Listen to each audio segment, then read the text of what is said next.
Olá, certamente em algum momento você já recorreu ao chazinho milagroso da vovó quando não se sentiu bem. Pois é, o uso de plantas medicinais para aliviar dores ou curar doenças já é uma tradição no Brasil, uma prática que também vem sendo adotada pelo Sistema Único de Saúde. Esse é o nosso assunto hoje, fique com a gente. O NBR Entrevista começa agora.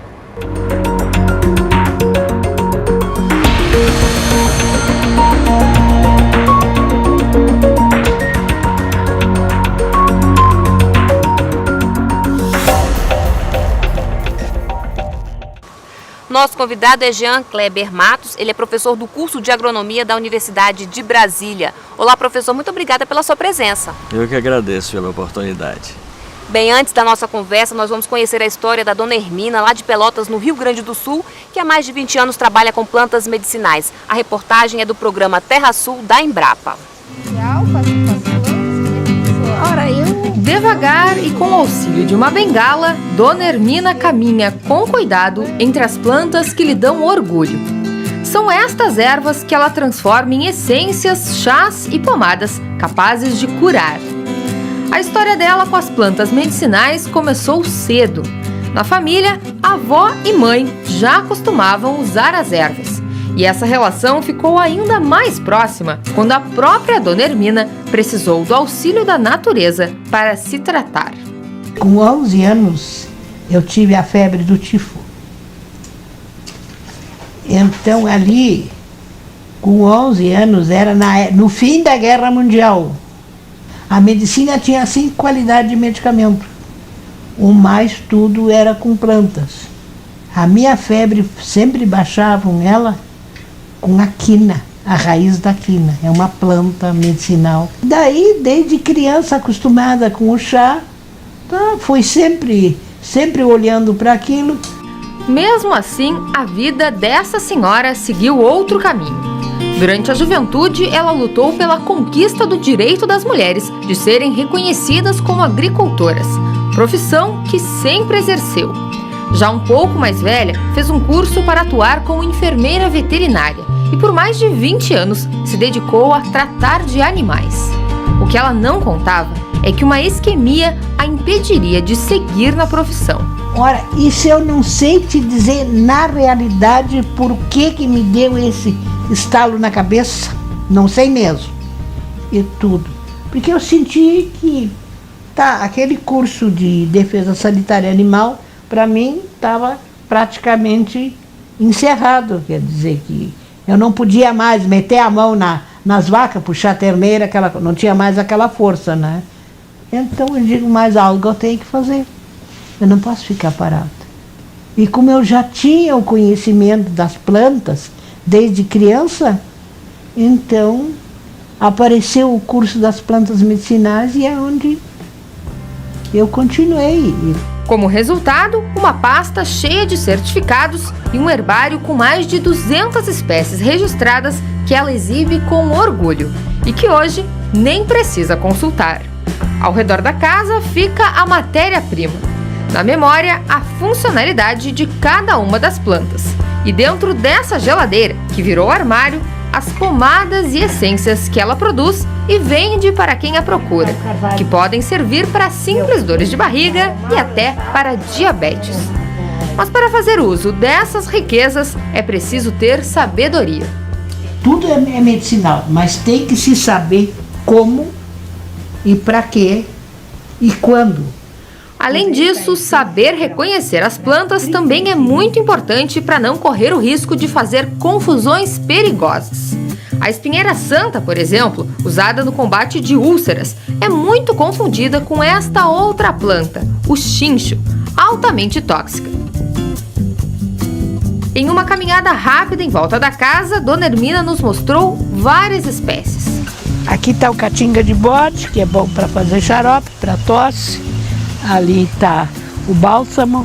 O bálsamo é bom para quê? O bálsamo para tosse, para os olhos, para ouvido, para dor de ouvido. A losna. A losna, para que é? A losna, ela é uma planta amarga, como se diz, né? Para certos problemas de fígado. E isso aqui é a lágrima de Nossa Senhora. Esta folha É para problema de artrite e essas coisas. E durante a entrevista fez um desafio, que para algumas pessoas pode parecer bastante simples.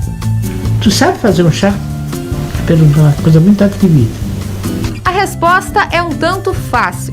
Para cada litro de água, 1 colher de sopa de chá, que deve ser acrescentada assim que a água ferver.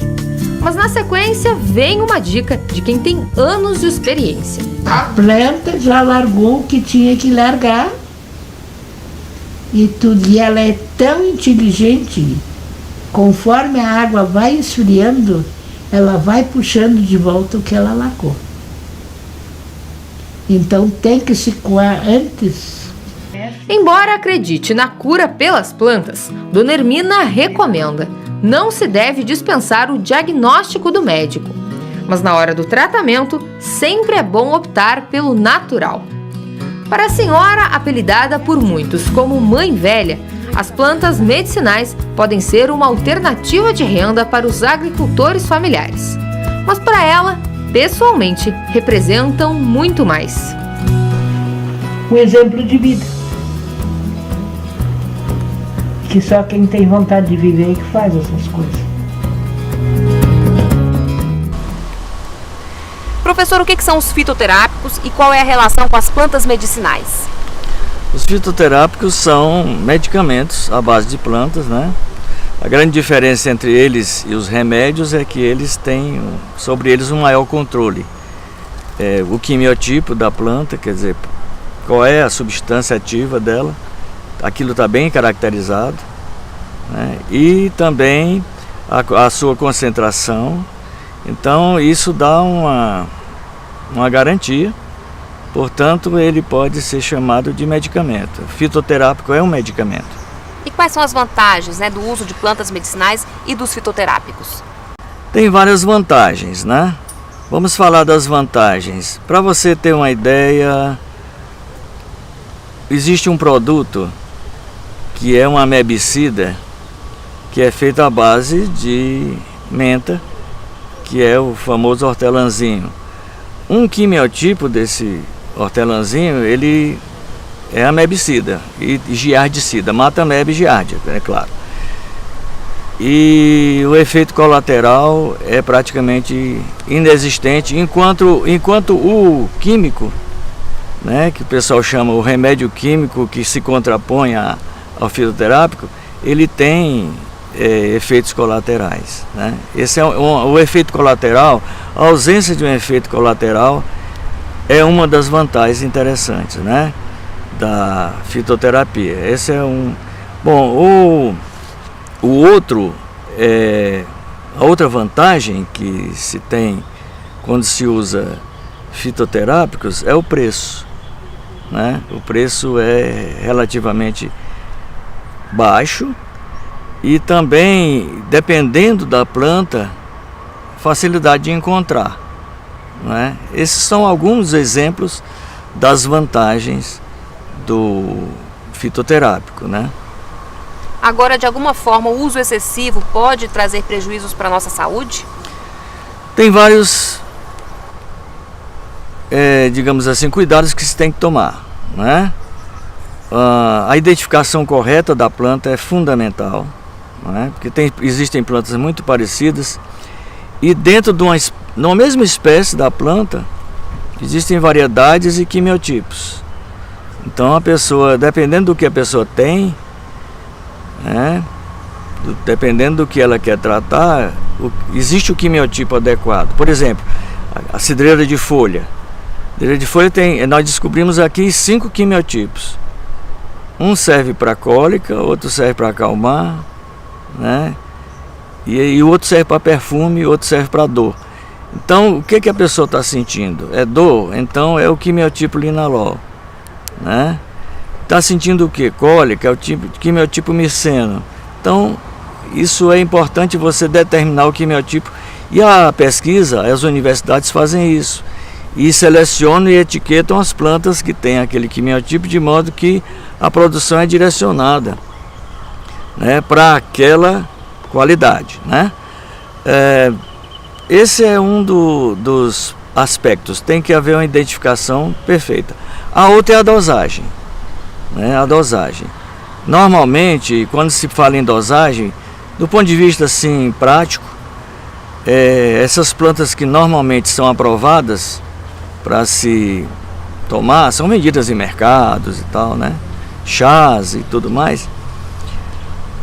O que você consegue esconder na mão é a dose para você. Se for uma criança, não é a sua mão, é a mãozinha dela, porque é proporcional ao peso vivo dela. E não mais que 2 vezes ao dia, máximo 3 chávenas, né? Doses do remédio. Além disso, pode haver, por exemplo, o hortelãzinho que se usa para ameba, né? E giardia, não pode exagerar porque ele causa queda de pressão. Então são exemplos, né, que a pesquisa tem mostrado que há que ter preocupação com a dose.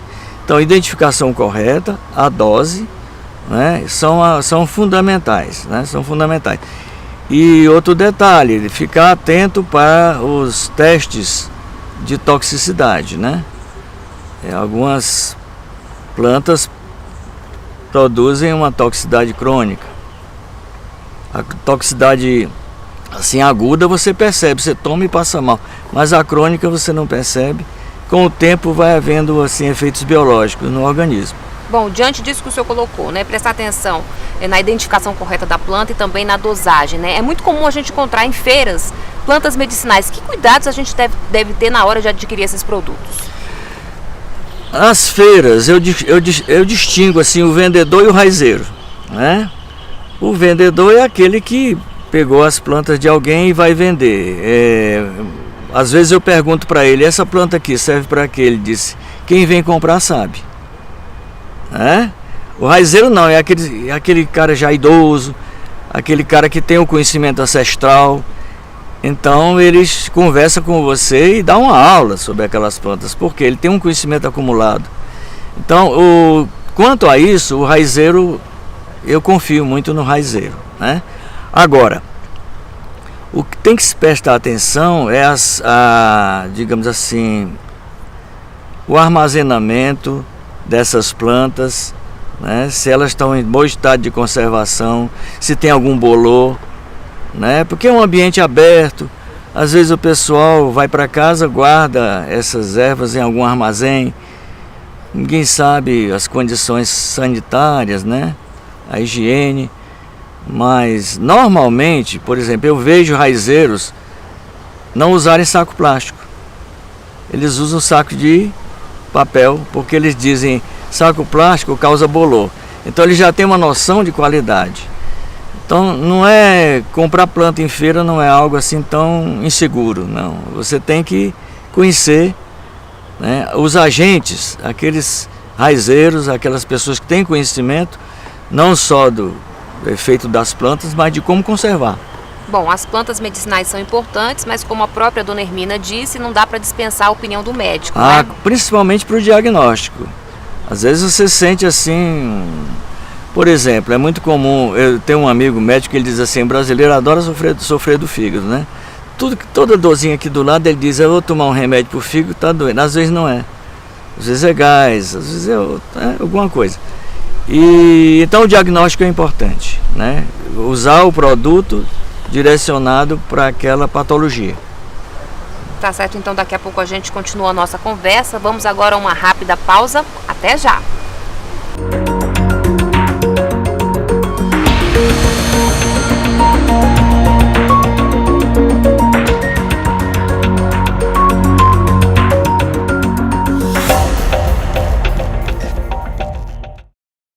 Estamos de volta com o NBR Entrevista, que hoje conversa com Jean Kleber Matos, professor do curso de Agronomia da Universidade de Brasília. E os brasileiros estão cada vez mais apostando nas plantas medicinais e nos fitoterápicos. E o Sistema Único de Saúde, o SUS, também está acompanhando o crescimento dessa demanda. É o que a gente vai ver na reportagem da TV Saúde. A Política Nacional de Plantas Medicinais e Fitoterápicos do Ministério da Saúde completa 10 anos em 2016. Um dos exemplos de sucesso está em Horizonte, no Ceará, onde o laboratório da cidade funciona há 12 anos a partir de uma parceria entre o município, o estado e a Universidade Federal. E daí nasceu, portanto, o nosso laboratório de fitoterapia, que tem uma produção mensal de 15 itens farmacológicos de produtos naturais e que são disponibilizados à população do município em todas as nossas unidades básicas de saúde. Nós temos atualmente 20 equipes de saúde da família, todas elas disponibilizando esses produtos naturais, esses produtos medicamentos fitoterápicos que são produzidos, encapsulados, armazenados e distribuídos lá no nosso município. Desde que o programa foi criado, o Ministério da Saúde tem investido na produção de fitoterápicos por meio de processos seletivos. Os recursos federais são aplicados na compra de insumos, materiais de consumo, contratação de pessoal e capacitação de profissionais. Nos últimos 10 anos, desde que o programa foi lançado, foi da ordem de 30 milhões em diversos editais. E o edital de 2016, que é a nossa expectativa, ele está praticamente pronto, está em avaliação final, para ser lançado. A grande vantagem do edital é porque ele é capaz de captar na rede de municípios, que é uma rede muito grande, são 5.500 e pouco, onde há mais maturidade no sentido do avanço do trabalho para que essa formulação e essa distribuição possa se dar com a maior segurança possível para o usuário.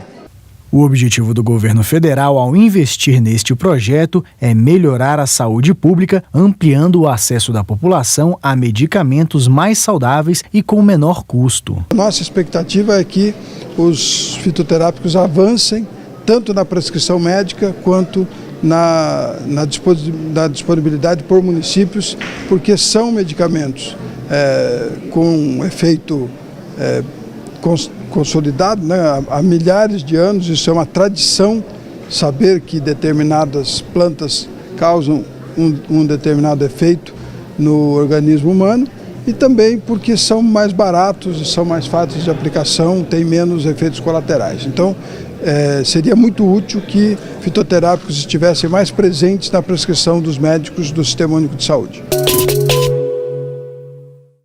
Professor, como é que o senhor avalia o uso dos fitoterápicos hoje no Brasil? Está havendo um grande progresso, né? A gente já encontra com certa facilidade médicos que utilizam a fitoterapia.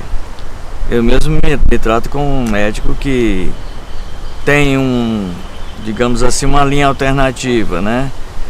Fitoterapia, acupuntura. Atualmente existem esses apelos no trato com as doenças, né? A população está procurando a fitoterapia e está encontrando resposta, né? Os médicos faziam restrições ao uso de plantas por causa da sazonalidade. O que é a sazonalidade?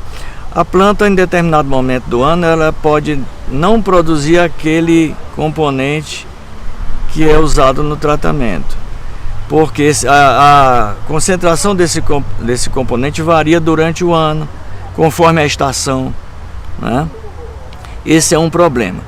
Depois, as dificuldades de identificação. Então, eles tinham assim restrições quanto à segurança.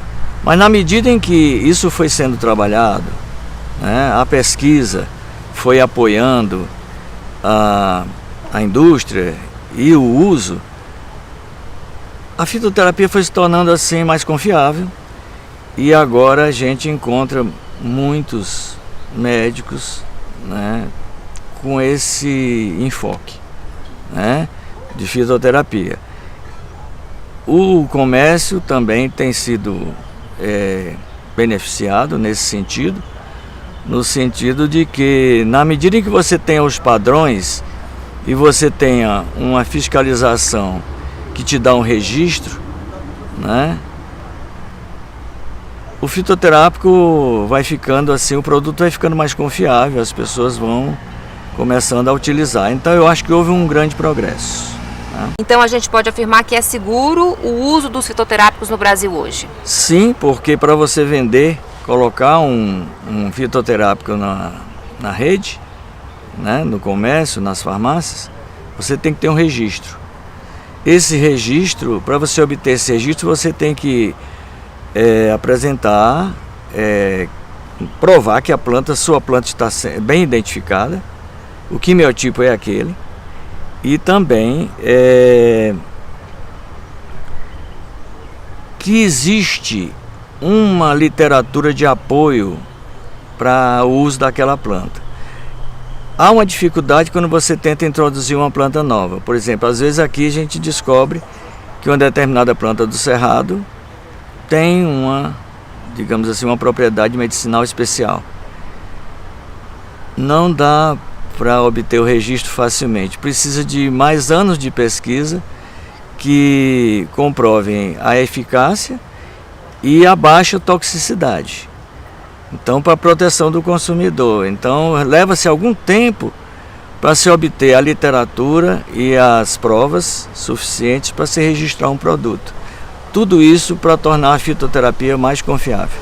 Bom, desde 2006 o Brasil tem a Política Nacional de Plantas Medicinais e Fitoterápicos. Enfim, de que forma essa iniciativa ajuda a popularizar esse tema, a ampliar o acesso a esses produtos? Essa política, o decreto de 2006, ele é bem abrangente. Ele contempla desde a fiscalização, isso que eu acabei de falar, até o estímulo à pesquisa, treinamento, né, nas universidades, no sentido de que a fitoterapia tenha esse apoio suficiente e necessário para que ela se torne confiável. Né? Então o decreto é bem amplo. Ele contempla até mesmo comunidades nativas, né, que recebam um retorno, porque, veja bem, uma comunidade nativa, por exemplo, né, uma aldeia indígena, que está ali naquele lugar décadas e décadas e décadas, os pajés já selecionaram todas aquelas plantas e já tem noção de dosagem, uso, efeitos colaterais, o que seja. Aí chega o pesquisador, né, se apropria daquela planta e daquele conhecimento e transforma isso às vezes num produto altamente rentável. Então o decreto prevê até mesmo o retorno de uma compensação a essa comunidade nativa pela contribuição dada à fitoterapia. O decreto é bem amplo, né? Contempla práticas agrícolas seguras. Por exemplo, não se pode usar os mesmos produtos que se usa na agricultura convencional na produção de plantas medicinais. Agrotóxicos não é permitido, né? Alguns adubos. E o apelo é que a produção de plantas medicinais tem um enfoque orgânico, né? Isso é algo que até isso o decreto contempla. Então é um decreto muito bom, bem amplo, e contribuiu muito através do estímulo e das normatizações, né, para o progresso da fitoterapia. Professor, como é que é a aceitação das plantas medicinais e dos fitoterápicos em outros países? É bem interessante. França, Alemanha, por exemplo, né, tem já bastante, digamos assim, já tem bastante tradição nessa área, né? E lá a quantidade de produtos e de usuários é bem maior que aqui, né? Proporcionalmente, né, a população do país. França, Alemanha, especialmente. A China nem se fala, né? A China, num hospital da China, você chega lá, tem as gabinetes dos médicos, né? Tem o gabinete do que corresponderia a uma raizeira. Um colega nosso que esteve lá perguntou assim, mas ela tem o mesmo status do médico? A resposta que ele teve foi o seguinte: ela tem o conhecimento ancestral, secular, que as faculdades não conseguem possibilitar. Então ela tem status de médico também. Ali existe o conhecimento ancestral acumulado que tem serventia naquele hospital. Professor, ao se investir no uso de plantas medicinais, enfim, o que se ganha a longo prazo? Ganha-se bastante do ponto de vista de que as pessoas vão se conscientizando de que os recursos para o tratamento de saúde são muito maiores do que normalmente se acreditava, né?